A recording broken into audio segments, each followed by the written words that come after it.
Hey guys, welcome to Cricket Fanatics Magazine. This is going to be a fan Q&A session today. There wasn't necessarily a lot to cover with regards to major news stories, etc. So I thought that I'll do a Q&A session with you guys today before we go into some other topics and some more broad topics going into this particular week. There are a couple of shows that we want to do that's going to focus in on the World Cup as we prepare for the Proteas to leave. I think it is um, very soon they'll be leaving. I'll just double check that date. Um, they'll be leaving on Saturday. So I thought we'll do a couple of shows heading before they leave the World Cup. Some things that we need to maybe check, some things that we maybe need to discuss and cover. But today will be generally a Q&A session. And I'll obviously be starting off the show with a look at a question that I posed on Facebook um, a little bit earlier, and to see some of the fan responses to the reactions and stuff of some of the fans about this particular victory and the series win. But before we get going, before we get started, there is a couple of things I'd like you guys to do. We are like 26 away from now. We are 26 subscribers away from 4,000 subscribers. So I'd really appreciate it if you guys can subscribe to the channel and click that notification bell for all future videos. Also support us by subscribing to the magazine. It's 100% free, straight to your inbox every month. Link is on the screen as well as in the description. Smash the like button. Support us, show your support for Cricket Fanatics and everything that we do here by becoming a patron today. Also comment and share. And then go to cricketfanaticsmag.com for all your regular updates. So without further ado, let's get straight into today's video. And we will today be doing, like I said earlier on in the show, a fan Q&A session. So get your questions in the live chat, and I'll try to answer as many as possible. Let's do this.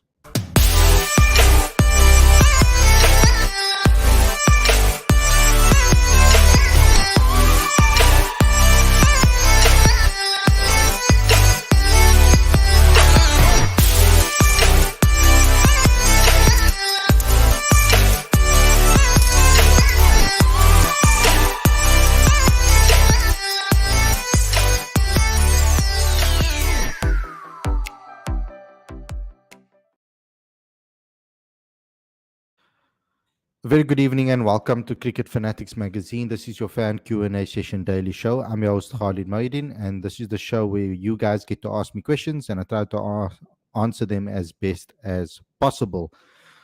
So I'm going to start off the show by just going through our Facebook page and trying to give you guys some insight into some other fans that don't maybe watch the show. I don't know why, but they should be on here and obviously supporting the channel and actually watching the shows. But I think I'm going to start off over there with the Facebook page and give you guys some insight into some of the reactions that took place after the game. So there's a question I also posed to the fans as well about this particular series. But I'm going to start off with the questions in after we wrote the report. We also did these takeaways. We did a little article to explain why we did the takeaways and why we did the episode on that, and obviously asking for people to obviously go to the obviously asking people to go to the video and watch it and see what they have to say and what they think about the takeaways that we took from the game.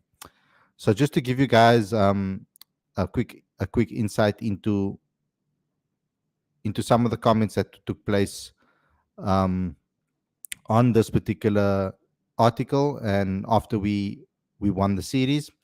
We've got Faisal Islam saying good luck South Africa, so that's obviously for the World Cup. Maurice Bosman saying Janssen had a magnificent match, still so young, he is a great find. Lahiru Nadika says fantastic victory after a disastrous start. Though South Africa won the series, South Africa should have read the results of the series very carefully. If South Africa believes that victory of the series of the series as a phenomenal thing, it was a very wrong idea. This victory came against an undermanned Australian team, which didn't have guys like Stark, Cummins, Mitch, Smith, and Maxwell. So the results of the series is a tad deceptive, and the victory of the series doesn't say South Africa has ironed out all the problems. Still, many problems are existing, and those problems should be addressed very urgently. Now, I agree to an extent with regards to what he's saying here, because we do need to read between the lines when it comes to this. We also have to look at this from that perspective. And I did talk about this on the takeaway show. I gave some insight into this, saying that it's not necessarily the results. It's not necessarily that we won the matches that stood out to me. It's the fact that we came back from 2-0 down and rallied ourselves together to muster up the courage and the belief to be able to get over the line and beat Australia. So that was more that what I was impressed about, and also the fact that some of the guys got game time under their belt, ones that were a little bit rusty, ones that maybe weren't in best of form. Everybody got themselves time in the middle, and they came back on form. So that is something that I think was a positive from the series, and I don't think we should obviously take this and say, you know what, we are ready, and this was the best performance ever. We need to take it with a pinch of salt. That's ultimately what we're going to have to do. Jaimane said, as if Australia are that good. We're playing with obviously the stuff. Nothing special about Maxwell in ODI cricket. He's overrated. We also rotated players. Nokia didn't play because of injury, and Shamsi also not in the last two. Rabada also didn't play all the games, and Pavuma missed the fourth game, which is true. That's what Gerard van Wyk says. Nabulo said who was named man of the series, and it was Aiden Markram. Sharon was obviously very happy, saying that with a South African flag and a cricket and hearts.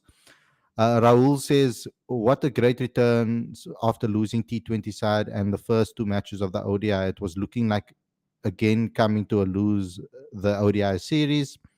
But that comeback first lost after the first two losses, won the match, last three consecutive matches with big margin, and clinched the series from Australia 3-2. Congratulations. So there are some fans that were happy about it. Maybe one fan that maybe wasn't. But there was positives for me, and I took away the positives, and that's why we did that show on the 5 takeaways that we took away from this particular series. So now I want to go into this particular question I asked. I asked the fans what was their favorite performance from the 3-2 victory against Australia, and we got some comments from some of the fans over here that said, Marcel says Klaasen and Miller's partnership in the fourth ODI, the new Smash Brothers, 174 and 88. That was obviously that was a magnificent performance. We were all very chuffed with that performance. So that's something that I think we can all be proud of, and I'm happy that they found their form closer to the time. Hussein says Klaasen, simply magnificent knock. Luando says Handy Klaasen's knock. He played during the fourth ODI. Hannah says Shamsi and Maharaj's efforts in the third game. Brilliant watching a bowling side take charge of the match like that. And that's something that we can be positive about. It's something that I think we lacked in the past of finding those specific winning moments, and the getting yourself riled up when you're down. I think Shamsi and Keshav really showed fight and belief in their abilities, but not only their abilities, the team. They fought for the team. They really changed that game on its head, and we went on, and it really pumped up the whole entire team and their spirits, and then they went on to win that match. So it was an excellent performance, and I hope that we can see more of that in the India series. Ryan Jordan says the one with Pavuma in it. The country is also better off without your type. Us real Africans want to deal with our own issues. The one without Pavuma in it. Okay, Ryan Jordan. Had to be Klaasen's knock in the fourth. Janssen all-around performance in the fifth was also great. Yeah, I was very impressed with Marco Janssen and how he consistently improved throughout the series. Klaasen's 100, Janssen's 5 and Andile's knock, says Sibabalwe. Bonga says none because Cricket South Africa doesn't like us to watch our national team, but they're telling us to be a part of it. The question is to be part of it for what? So that's obviously I'm assuming that is in with relation to SABC not showing the games. Now, I don't think that's entirely on Cricket South Africa's shoulders. It also got a lot to do with CSA it's themselves. I mean, with SABC themselves and not maybe having the capabilities to get the rights. So we can't blame CSA completely for that, but it is a bit unfortunate that we didn't get it on SABC. You obviously want the whole country and as many people as possible to be able to watch victories like this. So that was a very disappointing. So Raj Campbell says Andrew Claasen's innings was one of the best innings in the history of ODI game, and he's gotten 5 likes for that as well. The young talented all-rounder Dean Foster man. Okay, he's repeated what he said on our YouTube page. So yeah, a lot of people liking Claasen's performance, and I agree. I think it was fantastic, and it's something that I think we can be proud of, and I think it was a great step forward and good momentum for the players. So let me get into the live chat and get into some of your questions that you guys have asked over here. Sam, Khalid, what do you think we should go with the extra batter in World Cup as Brevis or Stubbs? I do think we should go with an extra batter, and if I had to choose one, it would be Tristan Stubbs, because especially in ODI cricket, the reason I'm saying that is because Tristan has experience in list A cricket. He's also played for South Africa, so I think that is something that is positive from that perspective. Um, so I'm happy. I'm happy with him. I think they should go with an extra player in the World Cup, and if it's an opportunity to get someone in, I think it should be a batter. For me personally, that would be the best idea from that side. Um, Someone wants to join the show, so I'm just going to send them the link. Um, Someone that has been on the show quite a few times. For me, it will be Stubbs because Stubbs has Lista experience. Khalid, why Veer Mulder not getting chances in Proteas? He's too young in his career. If he got chances as Pechelquire got, then believe he can do better than him. It's because I think that Vian Mulder is currently in a little bit of an, I would say, and I'm not saying completely, but a little bit of an identity crisis because I've always seen him as a batter first and a bowler second. And the Lions have batted him higher up the order at 5 in recent times. And that's somewhere where I would like to see him in the future. I don't see him as necessarily a number 7 type of all rounder. I don't think he can do a big hitting job like Marco Janssen. He showed a little bit of that fight and that ability in England.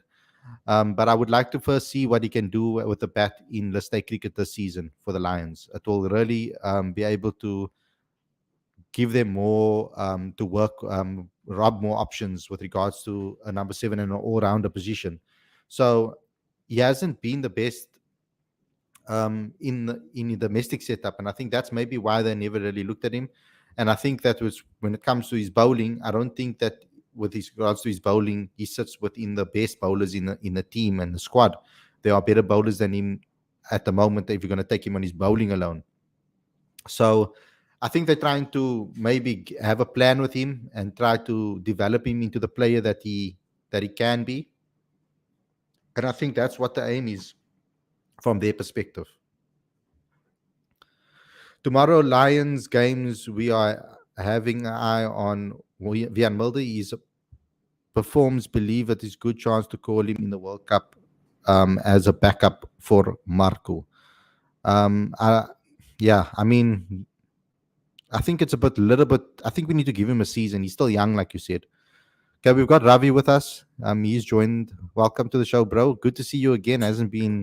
It's been a long time since you've been on the show and had a conversation over here. First and foremost, bro, how are you doing? Well, thank you, man. Well, thank you. It's good to be back. I've taken a bit of a break, but I've been watching from afar as the elder statesman. And I love what you've been doing the last couple of months, Khalid. You guys have done a bang up job. And I'm very eager and excited to see you guys clock the 4,000 subscriber mark, if not higher. Thank you, bro. Thank you. Listen to Uncle Ravi, please, guys. Subscribe straight away. Okay, so Ravi, I think what we're gonna do first over here is probably I want to get your take on this particular series victory. We've had quite a few questions on. Okay, this thing's like repeating here. Can you stop? Okay, cool. So what I want to know from you is what's your feelings like after that particular performance? Before I get back into the live chat questions, coming back after 2-0 down, it was something we've been speaking about the ODI team for quite some time now together. Whenever I visited you in Joburg and you came down to Cape Town, had a lot of conversations about this team and the makeup of it. Marco at 7, all of those dynamics. How are you feeling about this team after that performance? Definitely a lot more confident than what was the case in the first two games of the series. That's for sure. Let's be honest, Khalid, we got snot clapped in the T20 series. The first two games, Australia basically put their big boy pants on and just destroyed us. Travis Head, phenomenal cricketer. I certainly hope for the sake of the tournament, he's not going to be out for the entire World Cup at least. But I think with him not being part of the mix for the last match certainly worked well in our favor. Mitchell Marsh, a comeback kid of note. And why I'm mentioning these guys is that, the Australians, we sometimes say there's been quite a few discussions from the media that this is not the full strength Australian outfit, but we're forgetting the main fact that David Warner was very much part of the proceedings. You had Mitchell Marsh, you had Travis Head. All of these guys were performing. Adam Zampa as well, like sure, he got swatted, but he picked up vital sticks at times. When it comes to South Africa, I think it was very refreshing to see the youngsters step up, especially Marco. He bowled quite a few variety of deliveries, and I think you and I have chatted about that before, where he's sort of finding his sort of groove and his sort of place in the ODI side, the white ball side of things. He certainly cemented his place in the Test arena, but this is a series where Marco, I think, has confirmed his identity in this form of the game. And I think we're going to see some exciting things from him to come. Whether he's a bona fide number 7 or not, I think that remains questionable. But I think he's definitely an all-rounder with an asterisk. To be honest with you, I think the fact that he can hit a couple lusty blows over the rope certainly does help matters in a very good way. And I think the fact that you got plenty of other guys putting their hands up as well. Andile Feshloquayo, who was long forgotten part of the team, and I think quite a few individuals that I've spoken to weren't really expecting much from him. And here he came in and started swatting away. I think he scored a healthy 39 or 38. Was it? I think he crossed the 40 mark, if I'm not mistaken. But that was a vital cameo in the last ODI of the series. So there are lots of guys putting their hands up, especially, and it's a very good thing, especially considering the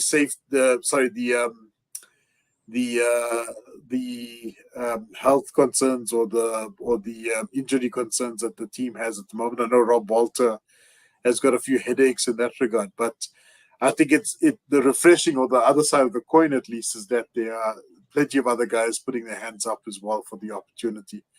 I'm pretty confident Justin Stubbs will get a call up, but that remains to be seen. Let's see. Yeah, we'll have to wait and see. It looks like Rob obviously wants to get a little bit more bowling options in. He's favoring that part of it at the moment.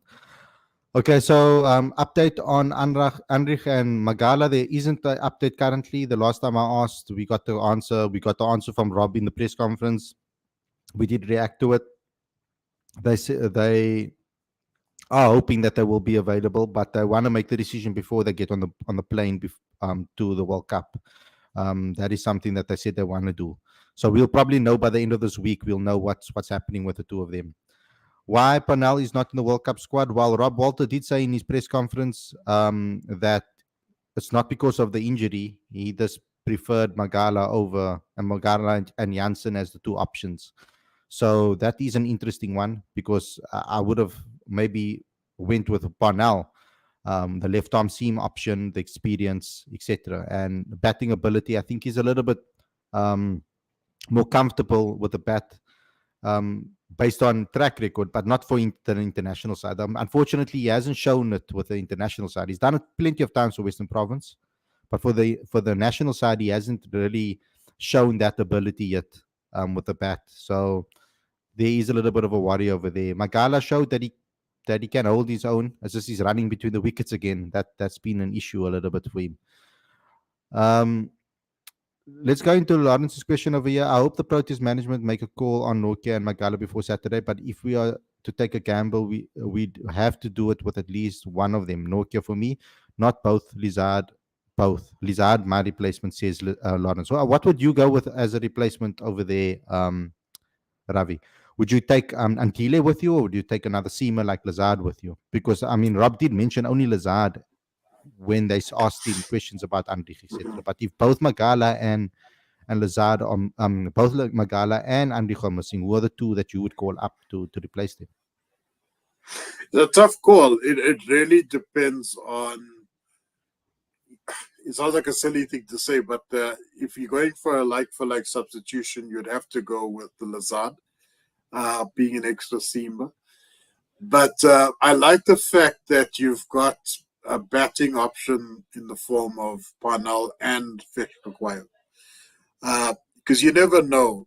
The team could be skittled and it could be 7 wickets down. And, it is handy to have a bowling all-rounder that can bat quite a bit towards the end as well and hit a couple of lusty blows. So, and also, conversely to that, if you are on a very good track and you are probably about 270, 280, it's handy to have a guy like Fekwayo or Parnell to come in and start bashing away and actually adding another 20 to 30 runs. I think that was a vital sort of development which resulted in us winning the match as well. Even though we beat Australia convincingly, I think that also thwarted their efforts ever so slightly. I think 270, 260, 270, 280 would have been very much within reach if things went well for Australia. But if it was up to me, Khalid, I would go with an all-rounder in the form of either Fekwayo or Parnell. As controversial as that might sound. Mm-hmm. Amit says, I feel they'll keep Nokia in the squad even... Why is it not popping up? To miss the first 2 games. Even if he's going to miss the first 2 games. Will coach consider resting Jansen and Rabada for a game in between of the World Cup, considering a long World Cup in hot and humid conditions? I can't see that happening. I can see us maybe playing when we play 2 spinners, maybe resting one of the players, etc. The unfortunate thing is that we don't have that lower order batter to maybe bat with 7. That's what I was hoping for, that we maybe have that extra batter so that we can bat longer, that can lengthen the batting lineup a little bit more, because we only have a top order batter available, like Riza Hendricks. Now, it's possible you could move players further down, but I think that 7 would be way too low for David Miller. It will be way too low. 6 will be way too low for Hendrik Klaassen. Just to fit that extra batter in the top order. So, unfortunately, there's not a lot of options available. We're going to have to then weaken our batting lineup if we're going to give Jansen a rest, which is concerning to me. So, I would hope that they maybe take someone with that can cover a couple of spots, that can maybe play as a batter, and maybe bowl 2 or 3 overs at least. Someone like a Stubbs perhaps could do that. Someone that can maybe hand 3 overs or so that Aiden doesn't have to bowl a full 10, for example, because that is a concern for some people, that he must bowl a full 10. So, yeah, how would you handle the Jansen rest situation? Would you just play him in all games, Ravi, or how would you handle that? Yeah, it's a tough one. Remember, the format has changed as well. So when I say the format's changed, we got a Super 8 type of format, right? So it's a top 4 that will materialize into a semi-final. So if this was a round-robin situation, I firmly believe in the rotational aspect of it. But the truth is, in the last tournament, South Africa got caught with their pants down, and I think you would ideally like to go in with a full strength team, a consistent team, if you will, and for a lack of a better term, have a palm squad to serve in the dead rubbers or to serve as I wouldn't even call it minnow teams, but basically the games where it's not as a high priority.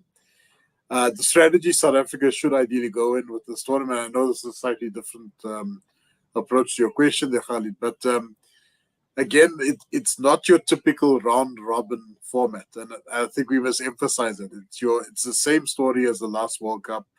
One side plays 7 games, last 4 makes it to the final, which means every single game has a price on its head. Every single game is vital. So go in with your full strength as much as possible, and consider rotational options for the dead rubbers or the low priority matches. Ideally, you want to go in there with good momentum and win the bulk of those 7 games and see how it goes from there. So to answer your question, definitely Marco Janssen to start off with, and also you have to bear in mind that you may want to sort of rest him perhaps from game 4 onwards, and see how it goes from there. Mm. Yeah, and that is that is something that we have to think about, because for South Africa, as we saw in the T20 World Cup, there are no dead rubber games for South Africa. Everybody seems to be able to beat South Africa on their day. Dex says 9 games are a lot games, and with those conditions in India, playing full 40 overs will take a toll on players' body. An extra batter must be picked, and that was the one concern I had with regards to the balance of the squad, is that we are bowler heavy, and that is a little bit of a concern, because it doesn't give you the rotation option then to maybe play an extra batter to rest Marco Janssen, because there is no other batting all rounder that we've selected, and there aren't many around. They haven't considered George Linder, who could have been that person, given the spin option as well as batting lower down the order. I don't know what's going on with him and what is the reasons why he's been kind of on the sidelines with regards to CSA and the Proteas. But there hasn't really been many options with regards to that. Lawrence says this isn't the first time that we've seen Vian do well at domestic level. He strikes me as a player that will always do well at that level. We need to see that on international stage, being below average so far. I mean, someone like you, Ravi, that is in Johannesburg, that watches the Lions play quite a bit. You will know, obviously, from seeing Vian live, etc. What's your take on him? Because I said earlier on in the show that I've always seen him as a batter first and a bowler second, but the Proteas, for some reason, when he came through the system, picked him as a bowler first over being a batter, over his batting, and he started becoming that bowler for us rather than that batter. There was a less emphasis on his batting. Whereas when he plays for the Lions, etc., it seems to be that they pick him as a batter in that top 5, and he bowls sometimes. He doesn't always bowl in every single match because of the amazing talents that they have with the ball. So where do you feel that Vianney is currently in his career? Do you think it's one more season of domestic cricket and to show what he's capable of, and then maybe there's a potential future call up from Rob? Yeah, that's a great question. And look, Vian's been knocking on the door for a long time, and he's been part of the setup with the international team for about I would say 4 or 5 years now, and we often forget that he came into the setup as a teenager. I still remember the story he told me that he rocked up while Otis Gibson was in his tenure as coach. Vian still rocked up in his school uniform No, to come and it practice wasn't with.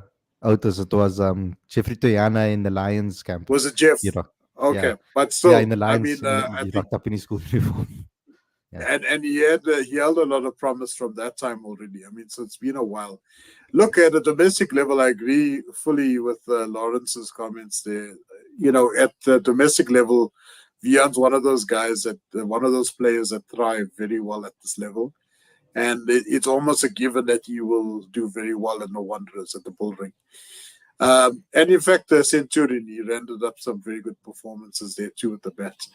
I think Vian is the kind of player that with time, you might see him make a sort of a rejuvenation or rebirth, possibly join the team once more.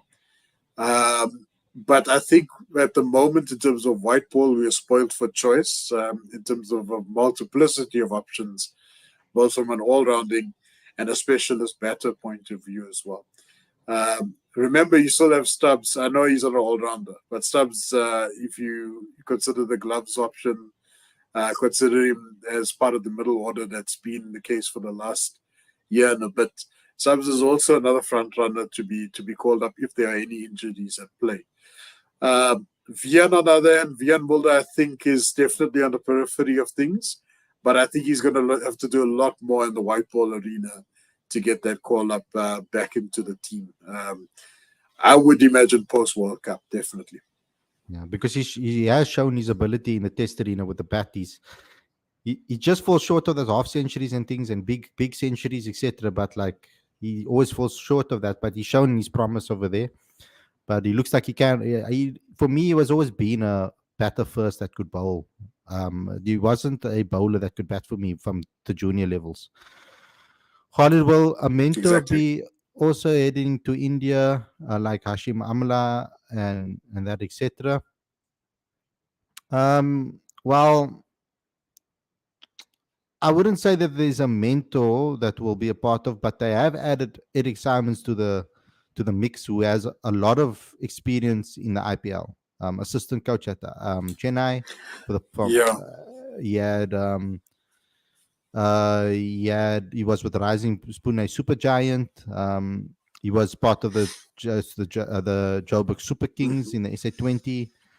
So he is someone that has a lot of experience with regards to Indian conditions. So I don't know if they're going to be taking a mentor with. There hasn't been any breaking news or rumors flying around Mhm. about that. I don't know if you've heard anything, Ravi. No, not at all. But Eric is a seasoned campaigner. Remember, he was part of the first IPL. So if there's anybody that is quite experienced in Indian conditions and working with a multiplicity of teams, both at international and domestic level, it's Eric. But just to Dex's question around Hashim Amla, I believe he, well, in fact, I know this. He recently accepted an opportunity with Gauteng Cricket as well. So he's very much part of the Lions furniture. Uh, if I may talk about the domestic side of things, I'm particularly excited that Zubair Hamza has joined the Lions squad as well, and I would love to see how the partnership between him and Amla works out as well. I think if anybody needs mentoring, it's definitely Zubi Hamza. I think he's certainly capable of getting back into the international side of things, and somebody with the pedigree of Amla um, sort of whispering into his ear definitely add tremendous value. Yeah, I'm assuming that he's probably going to be part of that New Zealand squad when we go play in New Zealand. Obviously, Oh with yeah. the yeah Well, the all those opportunity players. is there. Yeah. There's nothing going around it. We can't. I think Smith has kind of alluded to it as well. No one's going to be postponing the SA20 for the Test series. Let's be honest. This is a cash cow for us, Hmm. and it's very likely that they'll position it in such a way that it's an opportunity for grabs, up for grabs for a number of uh, former Test players or guys that are in the periphery. I think guys like Kaya Zondo, Zubi Hamza, even Vian as well. And unfortunately, Vian will probably be picked for the SA20 as well. I'm not sure where he's going to be headed. Hmm. But it's very likely that we're going to be seeing a somewhat familiar and somewhat unrecognizable Test team against New Zealand next year.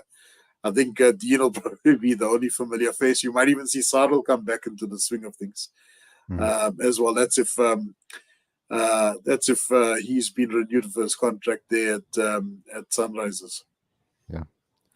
So Lawrence says, don't know what you guys think, but I feel like Andile's bowling is still a major cause of concern for me. He can be he can bat, but in India he will need his bowling more, and that's the discipline that's lacking. And I think that's also got to do with rhythm, though, because bowlers need to bowl. And Andile was on the sidelines for a long period of time. He wasn't necessarily bowling regularly with the Dolphins because obviously the Dolphins have favored more spin and their spinners more. So he was batting there higher up the order, and his batting has come a long way. I think he looked very good, obviously, against Australia, coming in there and doing that. but it's about the rhythm as well, and he needs to bowl more. I mean, that's something that needs to happen. So yeah, I mean, there was a period where his bowling was extremely good when he was getting a lot of game time for South Africa, and we were complaining about his batting again. And now it's flipped around, and now we're complimenting his batting, and we're saying that his bowling is not that good. So he needs to find that balance as an all rounder. If he really wants to be an all rounder for South Africa, he needs to find that balance, I think, personally. Um, Aruna says South Africa's new kit is very much like the 1999 World Cup. Do you agree with that, Ravi? Barring the flag that's missing. So the '99 World Cup kit for those that are significantly younger than me. If you Google it, you'll see that it resonates with the South African flag. So it's got it looks like the peace sign except the other way around. So it's vertical, and you got your two branches that sprout out like that. So to Aruna's question, Aruna Solanki, I would say the colors, the Pantones are very much the same, but in terms of the overall design, perhaps not.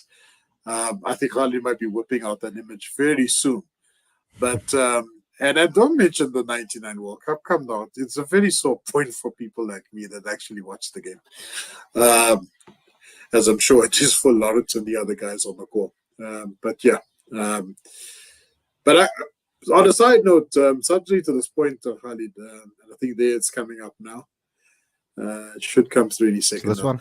But subject, yeah, that's the one. Yeah, that's it. So you'll see that the logo or the design resembles the South African flag, but obviously not the colors, but rather the shape of the midpoint of the flag, I should say. A reverse peace sign, if you will, without the circle. But, or Y, upside down Y, whichever way you look at it. That uniform, one of the better ones, but certainly brings back some painful memories as well. Yeah, of course. On a side note, sorry, Khalid, the new uniform, I love it. I love this kit. I love Lotto. I must say, it's.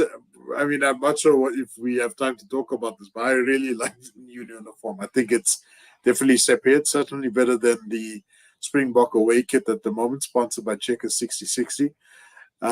But what's your view on that? Yeah, I like the new kit. I don't have any qualms with it or anything. I think it's clean. That's the main thing for me that I like about it. It's that it's a clean kit. You can see it in some of these pictures over here that I'm gonna upload now. Just to give you guys some insight if you haven't seen it, but I don't know where you've been if you haven't. Do we have an away? Is there sorry, not away, but was there a T20 yellow strip as well that they gave us? We saw the T20 strip, I think. Did we see that in the T20s? What did we play in there? Did we play in the same kit? I can't remember. I can't remember. Yeah, I'm 40 years old now. I forget things very easily. yeah. So I'm not 100% sure if we have a second kit. But yeah, I'm happy with this particular kit. I like it. It's nice and clean. The only pain point for me, and I suppose it goes beyond the kit, it's more the sponsorship as well. I mean, it's been a long time since we last had a main sponsor for South African cricket, or Cricket South Africa in this instance, a main shirt sponsor, if you will. I mean, we've traditionally I grew up with Standard Bank, obviously Castle Lager, and years prior to that we had other brands step in as well with time, but this has been the longest sort of gap where we haven't had a shirt sponsor or a main sponsor of the Proteas cricket team. Yeah, so Yeah, I'm not sure if there's I've any heard that it's corporates in the out there. works. I've heard that it's in the works. I don't know how close it is to in the works, but I heard that there is something brewing with regards to that.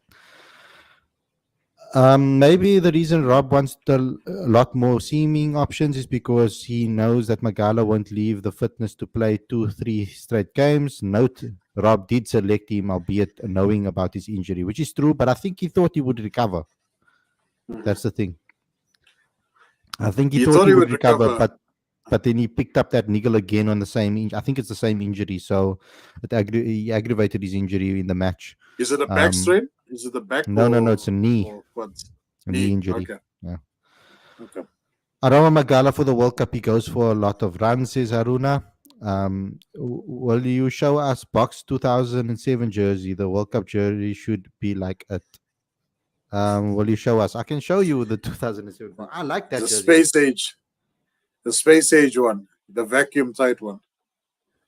Yeah, I like the design of it. But it was so cool though. That was one of the best World Cups, not only because South Africa won it, but you had weird designs. So you had the props have like one long sleeve and one short sleeve on the other end because I don't know, to reduce friction or something to that effect. It was very strange. So if you Google it, I think if you look at John Smith as an example, he had one long sleeve and one short sleeve all on the same shirt. It was very strange. But and somebody What? needs to Oh, explain why. wasn't he? Wasn't it a sleeve or something? Yeah. So the right arm I think had the sleeve, the left arm did not for some odd reason. I don't know why somebody with a better brain needs to explain that to me. I have I no clue assume at it's all. to do reduce friction. I don't know. I really don't know. Yeah, I like this So jersey those, a lot though. yeah, the vacuum sealed one. Yeah, vacuum sealed one. That's it. Yeah, That's no, funny. the rugby jerseys weren't the same since 2003, bro. You said John Smith, the John captain. Smith. Hmm. John Smith, the captain. Yes, Um, because I'm looking at pictures of him. It seems like he has long sleeves, both arms. both long sleeves. Yeah. Unless it was the props. Unless, anyways, this is I'm gonna actually not bother sure. me. It's gonna bother you. Yeah, you might as well. You must check there. I can check Osterrand. He was playing.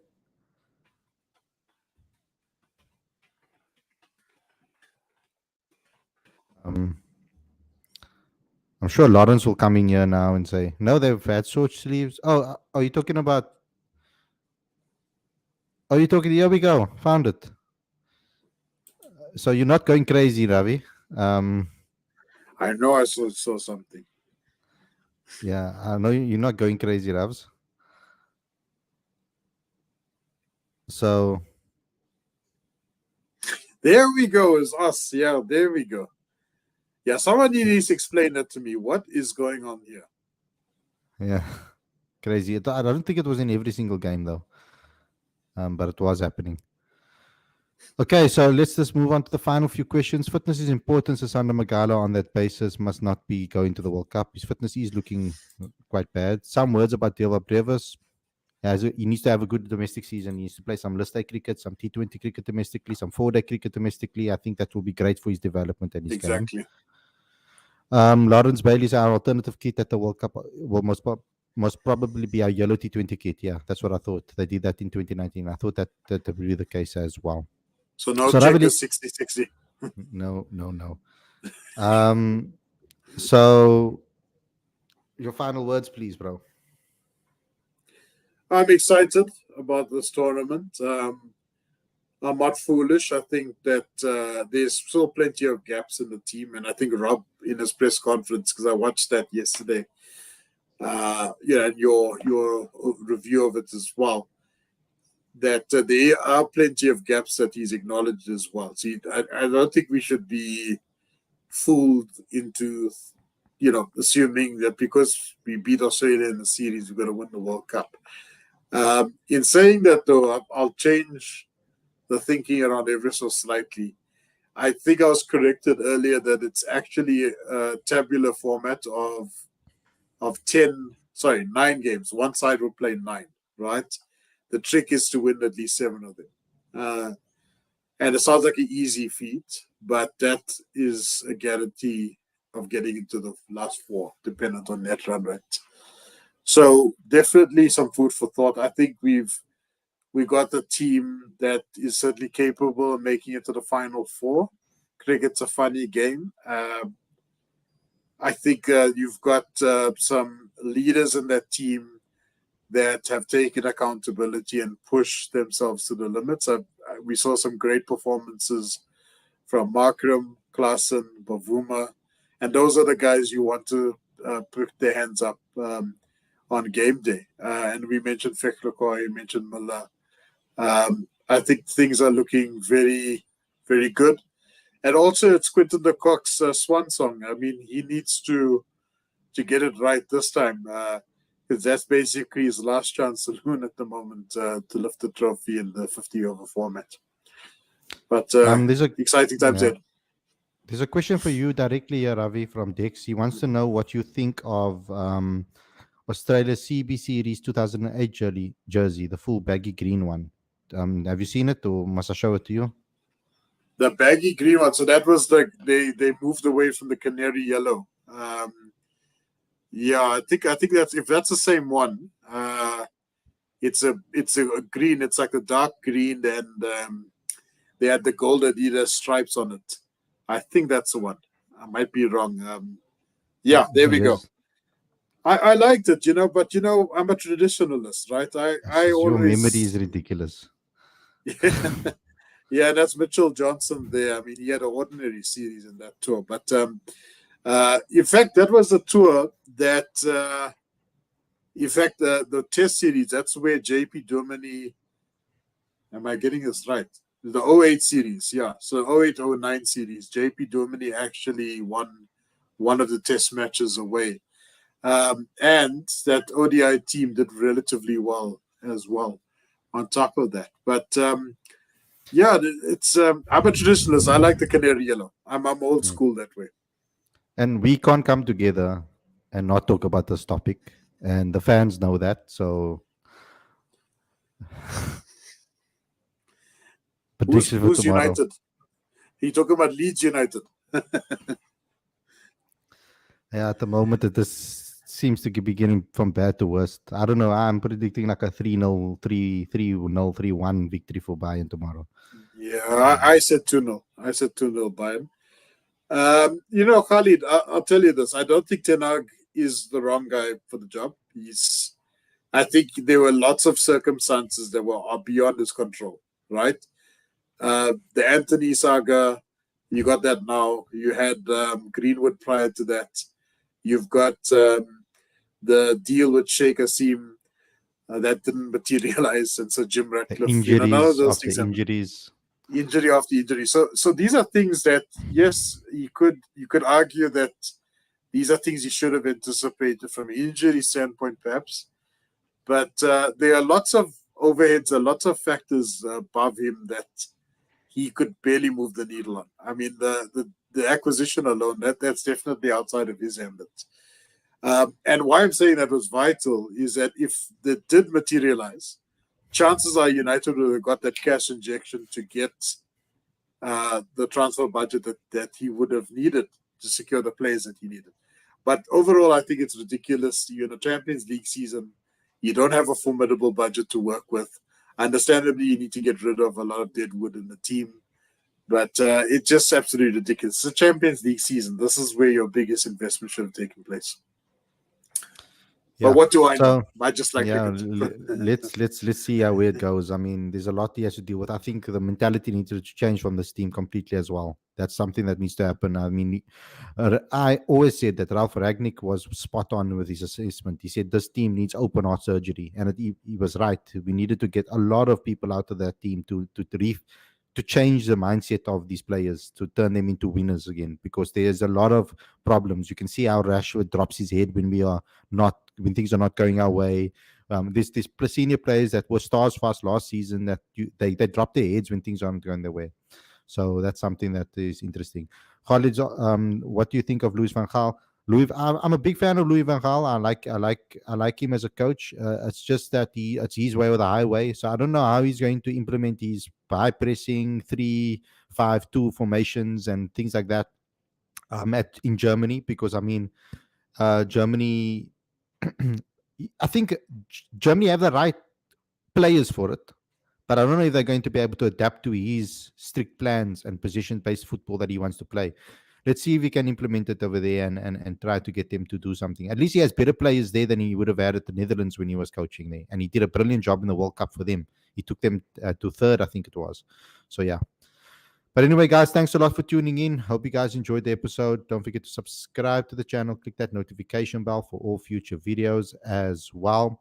It's very important that you guys do so. We are not far away from the 3,000, from the 4,000 subscriber mark. Sorry, we're like 26 away. So please subscribe. Tell your friends and family to do so too. Also, download the latest issue of Cricket Fanatics magazine monthly. Every issue is 100% free, straight to your inbox every month. Link is on the screen as well as in the description. We are busy with the World Cup edition currently, and we are trying to get our articles together for that. And if you want to support us and you want to keep the lights on here at Cricket Fanatics magazine, please become a patron today. Link is right now on the screen as well as in the description. Smash the like button, comment, and share. And go to cricketfanaticsmag.com for all your regular updates. I've been your host, Khalid Mohideen. This has been Ravi. Really enjoyed this conversation today. I hope we can have more in the future. And I'll see you guys very, very soon. Take care, everyone. Enjoy the rest of your evening. Peace out.